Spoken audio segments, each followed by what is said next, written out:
সরাসরি আগরতলা থেকে অযোধ্যা ট্রেনের সূচনা করলেন ত্রিপুরার মুখ্যমন্ত্রী ডক্টর মানিক সাহা।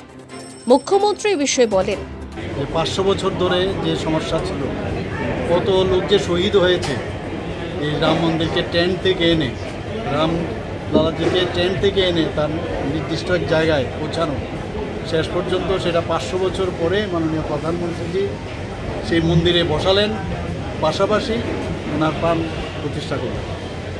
তো সেটা সবাই যাওয়ার জন্য, আমাদেরকেও নিমন্ত্রণ এসছে বারবার যাওয়ার জন্য। আমরাও দুবার ক্যান্সেল করেছি, এত লোক গেছে। এর মধ্যে শুনলাম প্রায় 25 থেকে 30 লাখ লোক অলরেডি চলে গেছে।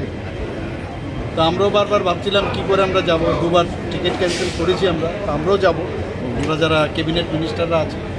তো আজকে আমার খুব ভালো লাগলো যে ত্রিপুরার থেকে প্রায়, আমার কাছে যা খবর, যে আগরতলা এবং ত্রিপুরার অন্যান্য ধর্মনগর মিলিয়ে, সব মিলিয়ে প্রায় 400-এর উপরে আমাদের এখান থেকে দর্শনার্থীরা যাচ্ছে অযোধ্যাতে।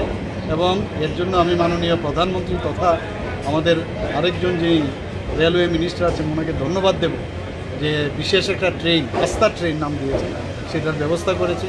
আমি এখানে এসেছি, আমাদের অন্যান্য যারা বিশিষ্টজনেরা আছেন আমাদের সবাইকে নিয়ে আমরা আজকে এখানে ফ্ল্যাগ অফ করলাম।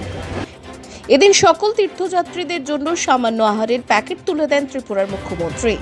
ত্রিপুরা থেকে এই বিশেষ ট্রেন চালানোর জন্য মুখ্যমন্ত্রী ডক্টর মানিক সাহা ভারতবর্ষের প্রধানমন্ত্রী নরেন্দ্র মোদী এবং কেন্দ্রীয় রেলমন্ত্রী অশ্বিনী বৈষ্ণবকে আন্তরিক ধন্যবাদ জানান। সকলে যাত্রা শুভ হোক, জয় শ্রীরাম বলেন ত্রিপুরার মুখ্যমন্ত্রী doctor Manik Saha. Bureau report, কর্ণপাত নিউজ।